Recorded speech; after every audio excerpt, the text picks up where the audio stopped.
Assalamualaikum warahmatullahi wabarakatuh. Kembali lagi dengan saya Adi Lestari. Kali ini kita akan membahas tentang jurnal umum. Nah, apa itu jurnal umum? Jadi, jurnal umum adalah sebuah jurnal yang digunakan untuk tempat melakukan pencatatan bagi segala jenis bukti transaksi keuangan pada perusahaan dalam suatu periode tertentu.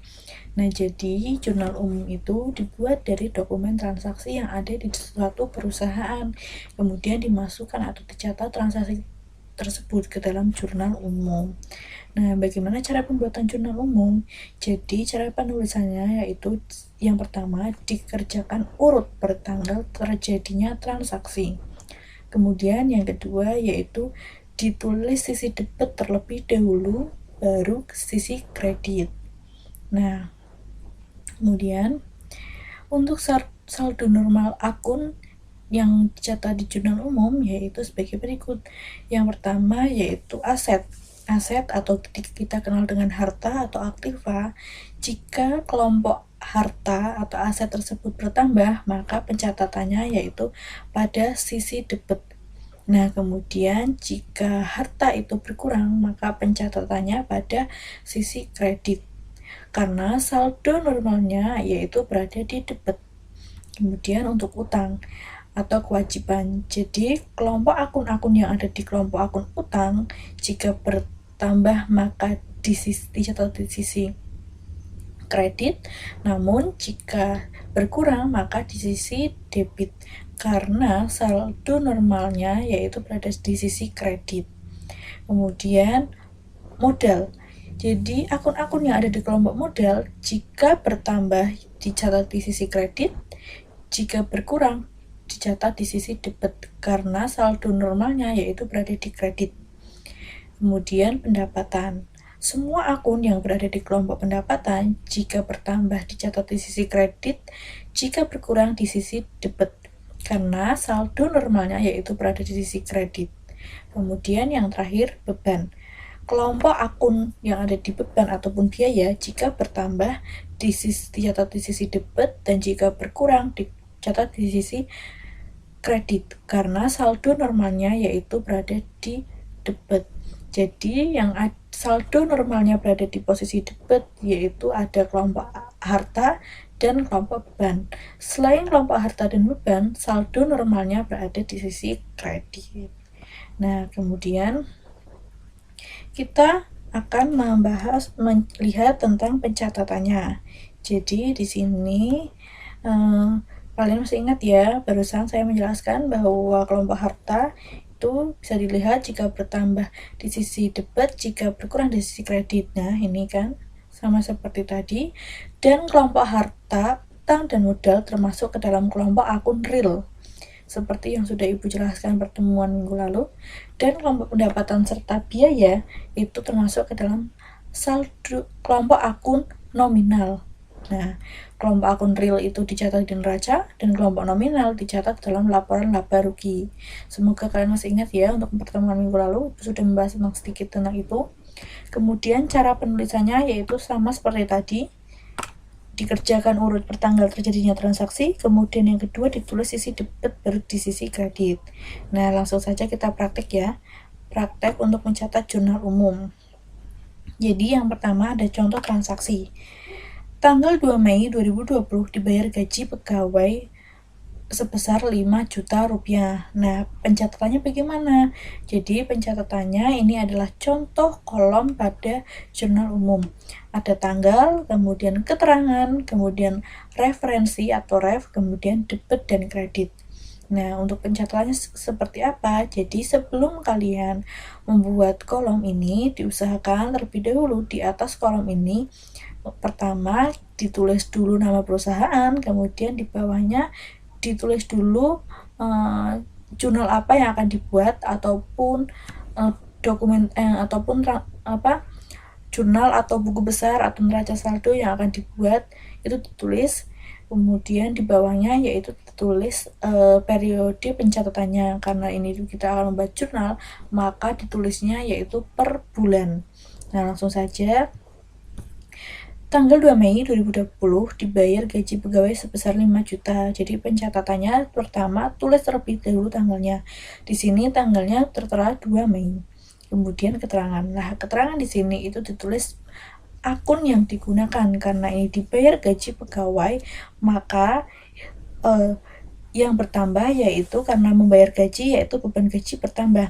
Nah, beban gaji itu termasuk ke dalam kelompok biaya.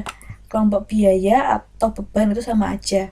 Beban gaji bertambah, beban bertambah, maka posisinya yaitu berada di debit. Nah, beban bertambah, posisinya di debit, ya. Beban bertambah atau biaya bertambah, posisinya di debit. Maka dicatat yaitu beban gaji sesuai dengan biaya yang dibayar atau beban yang dibayar, yaitu beban gaji. Sebesar berapa? Sebesar 5 juta. Maka dicatatnya yaitu sebesar 5 juta di kolom debit karena bertambah. Kemudian karena perusahaan membayar gaji otomatis mengeluarkan kas. Nah, kas itu termasuk ke dalam kelompok harta. Harta bertambah, harta maksud saya berkurang di sisi kredit. Sebesar berapa? Sebesar 5 juta, sama. Nah, sebesar 5 juta. Ya, seperti itu. Bisa dipahami? Jadi pencatatannya yaitu urut pertanggal terjadinya transaksi, kemudian ditulis dahulu sisi debit baru kredit. Nah, debitnya seperti ini penulisannya, nah nanti kreditnya agak menjorok agar bisa dibedakan antara debit mana, kredit mana. Dan pencatatannya untuk akunnya, nah ini kan beban, kemudian kreditnya agak menjorok, kemudian nominalnya sesuai dengan transaksinya, debit ditulis di debit, kredit di kredit. Diusahakan antara kolom debit dan kredit itu seimbang atau balance. Ini 5 juta, ini 5 juta. Nah, mari kita lihat bahwa jurnal yang salah. Jurnal yang salah itu seperti ini. Ini benar tanggalnya, tetapi untuk pencatatan nama akunnya itu salah. Karena dicatat dahulu sesuai tadi, debit dahulu. Kalau ini itu pencatatannya kredit terlebih dahulu karena yang menjorok adalah kas. Walaupun nominalnya sama, tetapi pencatatan akunnya itu salah. Dicatat dahulu yang debit, bukan kredit. Oke. Lanjut, kemudian kesalahan yang jurnal yang kedua yaitu, nah ini antara debit dan kredit akunnya tidak dibedakan, kreditnya tidak menjorok. Itu salah, walaupun nominalnya di sini benar ya pencatatannya, tetapi pencatatan akunnya ini salah karena kredit seharusnya menjorok, tapi di sini sama. Oke. Kemudian lanjut yaitu untuk contoh yang kedua. Tanggal 4 Mei dibeli peralatan sebesar 10 juta. Dibayar tunai 4 juta dan sisanya bulan depan. Logikanya begini, dibeli peralatan. Perusahaan membeli peralatan sebesar 10 juta. Nah, peralatan membeli otomatis peralatan bertambah. Peralatan termasuk ke dalam kelompok harta. Ya, harta. Harta bertambah. Nih, harta bertambah, posisinya di debit. Jadi dicatat sesuai akunnya yaitu peralatan. Peralatan bertambah, posisinya di debit. Sebesar berapa? Sebesar 10 juta. Kemudian dibayar tunai 4 juta, sisanya bulan depan. Berarti dibayar tunai, perusahaan mengeluarkan kas. Kas berkurang atau harta, nah harta berkurang. Ini harta berkurang. Posisinya di kredit. Sebesar berapa? Sebesar 4 juta. Kemudian sisanya bulan depan. Nah, sisanya bulan depan itu berarti perusahaan membeli peralatannya itu 50-50, berarti tunai dan kredit. Karena masih kredit, yaitu mengakibatkan terjadinya utang. Nah, utang bertambah, posisinya di kredit. Jadi di sini dicatat bahwa utang bertambah, posisinya di kredit. Sebesar berapa? Sebesar 6 juta. Dari mana Bu 6 juta? Dari 10 juta sudah dibayar 4 juta, berarti sisanya yaitu 6 juta. Nah, harus balance ya. Di debit ada 10 juta, di kredit juga harus ada 10 juta. 4 juta ditambah 6 juta, totalnya 10 juta, berarti balance. Kemudian contoh yang ketiga yaitu 5 Mei telah diserahkan pekerjaan servis sebesar 15 juta, diterima 12 juta dan sisanya bulan depan. Nah, berarti perusahaan tersebut yaitu sudah melaksanakan pekerjaannya dan totalnya yaitu 15 juta. Namun, perusahaan sudah menerima uangnya yaitu sebesar 12 juta. Sisanya itu bulan depan. Jadi, mendapatkan uang ya, ini kan menerima uang sebesar 12 juta, berarti menerima uang, berarti kas bertambah. Kas yaitu posisinya itu berada di akun harta. Harta bertambah, posisinya di debit. Kemudian piutang. Piutang juga termasuk ke dalam kelompok harta. Berarti piutang bertambah, posisinya juga debit.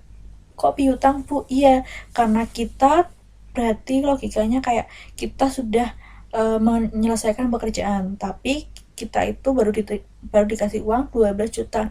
Sisanya berarti kayak kita meminjamkan uang. Nah, kita meminjamkan uang itu termasuk ke dalam piutang karena kita yang meminjami, beda dengan utang. Kalau utang itu kita yang dipinjami, tetapi kalau piutang kita yang meminjami. Seperti itu. Nah, piutang bertambah, posisinya di debit sebesar berapa? Sebesar 3 juta. Dari mana Bu 3 juta? Dari 15 juta pendapatannya, tapi sudah diterima 12 juta, kurangnya yaitu sebesar 3 juta. Nah, dan 15 juta itu dicatat sebagai pendapatan servis karena kita telah melaksanakan pekerjaan kita. Pekerjaan servis ya, masuk ke dalam pendapatan servis sebesar 15 juta. Pendapatan bertambah itu posisinya di kredit. Nah, ini pendapatan bertambah ya. Pendapatan bertambah posisinya di kredit. Nah, sebesar berapa? Sebesar 15 juta. Harus balance ya. 12 juta ditambah 3 juta sebesar 15 juta. Nah, ini sama. Seperti itu. Kemudian, semoga kalian paham. Ibu ada contoh untuk pengerjaan jurnal umum. Nah, ini bisa kalian baca. Transaksi berikut ini dilakukan oleh Jasa Psikologi Sehat Mental selama bulan April 2021, yang merupakan bulan pertama dimulainya operasi usaha. Dan ini ada transaksi-transaksinya ya. Kita akan mencoba mengerjakan ya. Kalian simak baik-baik agar kalian paham. Nah, jadi sebelum kalian membuatkannya ke dalam jurnal, silahkan kalian tulis dahulu seperti yang Ibu kehendaki tadi, bahwa paling atas yaitu ditulis dulu nama perusahaan kalian, yaitu di sini ada Jasa Psikologi Sehat Mental ya. Kita tulis Jasa Psikologi Sehat Mental. Sehat Mental. Ya. Kemudian karena kita membuatnya jurnal umum, ditulisnya jurnal umum. Nah, ini dibuat pada bulan April, ditulis per 30 April 2021. Kok 30 April Bu? Iya, karena bulan April itu ada 30 hari dalam satu bulannya ya. Seperti itu. Kemudian ini kita rapikan. Lanjut, setelah selesai seperti ini, maka kita akan masuk ke dalam jurnalnya. Nah, yang pertama 1 April. Kita tulis 1 April.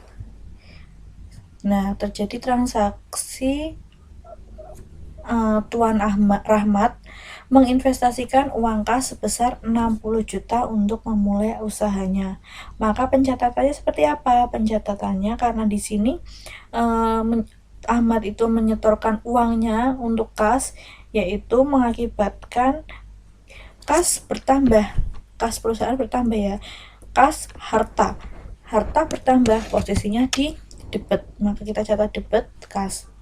Kemudian uang tersebut digunakan untuk modal. Nah, di sini bisa kita lihat modal bertambah. Nih, modal bertambah posisinya di kredit. Ya. Kita catat modal. Modalnya siapa? Modalnya Rahmat. Modal Rahmat. Ya. Ref kosongin saja sebesar berapa tadi? sebesar 60 juta. Kita tulis 60 juta. 60 juta. Ya. Kita tulis 60 juta karena sesuai dengan transaksinya. Karena transaksinya di sini 60 juta. Kemudian lanjut yaitu transaksi yang kedua terjadi pada tanggal 2 April 2020 ya. Apa transaksinya? Membeli perlengkapan kantor secara kredit. Nah, membeli perlengkapan kantor secara kredit berarti membelinya tidak memakai kas ya, karena membelinya secara kredit berarti mengakibatkan utang. Nah, membeli perlengkapan berarti perlengkapan bertambah dan utangnya bertambah. Perlengkapan bertambah, perlengkapan masuk ke dalam harta, harta bertambah, posisinya di debit. Kita tulis perlengkapan. Perlengkapan bertambah, posisinya di debit, kemudian utang, karena kita ini membelinya pakai utang, pakai kredit, maka yang terjadi yaitu utang. Ya, utang. Hutang bertambah, posisinya di mana tadi? Utang posisinya di kredit. Ref dikosongi sebesar berapa? Sebesar 300.000. Kita tulis 300.000 sama 300.000. Nah, lanjut yaitu untuk transaksi yang ketiga yaitu terjadi pada tanggal 4 April. Nah, transaksinya apa? Membayar 35 juta untuk gedung yang akan digunakan sebagai gedung usahanya. Di sini yaitu membayar gedung ya. Berarti gedung bertambah karena kita sudah membayar gedung tersebut, jadi gedungnya bertambah. Gedung termasuk ke dalam akun harta, harta bertambah, posisinya di debit. Nah, graf dikosongi sebesar berapa? Sebesar 35 juta. 35 juta ya. Kemudian karena perusahaan sudah membayar, maka perusahaan mengeluarkan uang. Nah, uang tersebut yaitu termasuk ke dalam kas. Kas termasuk ke dalam kelompok harta. Harta berkurang, maka posisinya di kredit.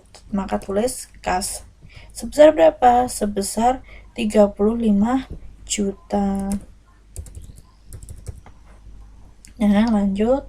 Untuk transaksi yang keempat yaitu terjadi pada tanggal 6 April.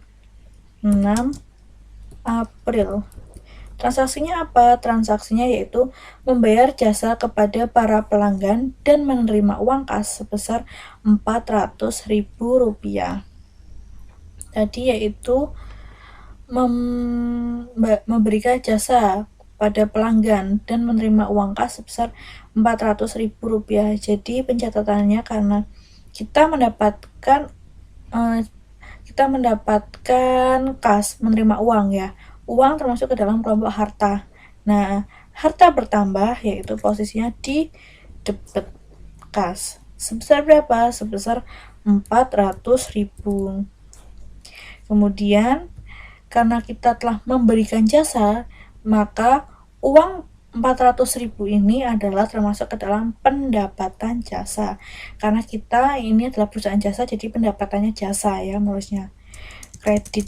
Nah, pendapatan bertambah, posisinya di kredit. Pendapatan jasa sebesar 400.000. Oke. Nah, kita lanjut yaitu transaksi yang kelima yaitu tanggal 18 April. Nah, 18 April yaitu transaksinya maksud saya 9 April ya. 9 April saya lihat. Ini 9 April yaitu membayar 200.000 atas utangnya. Nah, membayar 200.000 atas utangnya berarti perusahaan membayar atau menyicil utangnya sebesar 200.000. Nah, karena utangnya sudah dibayar, maka utangnya berkurang. Utang berkurang, posisinya di mana? Posisinya di kredit. Nah, bisa lihat ya. Utang berkurang, posisinya di debit, maaf maksud saya di debit. Tulis utang usaha ya, sebesar berapa? Sebesar 200.000. 200.000, tulis 200.000. Nah, kemudian kan membayar utangnya memakai apa? Membayar utangnya memakai kas. Jadi kas berkurang, kas kelompok harta berkurang, posisinya di kredit. Sebesar berapa? Sebesar 200.000 rupiah sama. Kemudian transaksi yang keenam yaitu 18 April. 18 Aprilnya transaksinya apa? Memberikan jasa kepada para pelanggan secara kredit sebesar 1.800.000. Nah, memberikan jasa secara kredit berarti kita sudah menyelesaikan pekerjaan kita, tetapi kita belum menerima uangnya. Berarti kita itu meminjami uang kita kepada pelanggan karena pelanggan tersebut belum membayarnya. Maka dicatatnya yaitu piutang. Piutang usaha. Piutang, kok bisa Bu piutang usaha? Iya, karena istilahnya kalau kita itu meminjam uang itu namanya utang, tapi kalau kita yang meminjamkan itu namanya piutang. Nah, piutang usaha itu termasuk ke dalam kelompok harta. Harta bertambah, posisinya di debit. Sebesar berapa? Sebesar 1.800.000. Kemudian lanjut yaitu untuk kreditnya. Nah, kreditnya yaitu memberikan jasa secara kredit. Berarti kita telah menyelesaikan pekerjaan. Pekerjaan tersebut masuk ke dalam pendapatan. Nah, kreditnya yaitu pendapatan jasa. Pendapatan bertambah, posisinya di kredit. Sebesar berapa? Sebesar sama 1.800.000. Lanjut untuk transaksi berikutnya yaitu tanggal 24 April. Transaksinya yaitu menerima uang sebagai pendapatan sebesar 1.500.000 dari seorang pelanggan tunai. Nah, pencatatannya yaitu karena kita menerima uang itu termasuk ke dalam kelompok harta.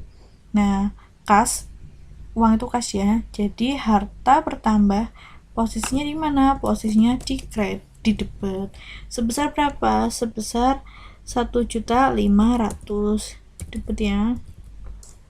Nah, kemudian kita karena kita mendapatkan uang atas pekerjaan itu termasuk ke dalam pendapatan. Nah, pendapatan jasa itu termasuk jika bertambah posisinya di kredit. Sebesar berapa? Sebesar 1.500.000. Oke. Dan lanjut untuk transaksi yang terakhir. Nah, transaksi yang terakhir yaitu membayar beban gaji sebesar 1.400.000 dan membayar sewa sebesar 500.000. Membayar gaji, beban gaji ya. Beban gaji bertambah. Nah, tadi di sini beban bertambah, posisinya di debit. Jadi pencatatannya yaitu beban tanggal 30 ya. 30 April. Transaksinya yaitu membayar beban gaji, dicatat ya. Beban gaji sebesar berapa? Sebesar 1.400.000. Tulis sebesar 1.400.000. Nah, kemudian membayar apa lagi tadi? Membayar beban sewa ya. Beban sewa sebesar 500.000. Beban sewa sebesar berapa? Sebesar 500.000. Nah, karena di sini membayar, maka perusahaan itu mengeluarkan uang. Nah, uang kas termasuk ke dalam kelompok harta. Harta berkurang, posisinya di kredit. Sebesar berapa? Sebesar jumlah beban yang dibayar. Jadi beban gajinya 1.400.000, kemudian beban sewanya 500 dijumlahkan sebesar 1.900.000. Nah, ini ya balance ya. Jadi di debit ada 1.400.000 ditambah 500, maka di kreditnya ada 1.900.000. Ini balance. Nah, terakhir yaitu jumlahkan. Nah, jumlahkan dari transaksi yang paling atas sampai dengan akhir. Di sini Ibu menggunakan rumus sum untuk menjumlahkan di Excel. Nah, caranya seperti ini, kalian bisa lihat, kurung tutup kemudian enter. Tenang saja, kalau kayak gini itu kita klik 2 kali saja. Nah, kemudian ini sama, sum kurung buka sama, jumlahkan dari awal sampai akhir, kurung tutup, enter. Nah, sama kan jumlahnya, balance. Berarti di sini yaitu balance, transaksinya benar ya. Ya, mungkin seperti itu penjelasan dari Ibu. Silahkan kalian pahami terlebih dahulu. Jika ada yang ingin ditanyakan, nanti bisa ditanyakan ya. Terima kasih. Wassalamualaikum warahmatullahi wabarakatuh.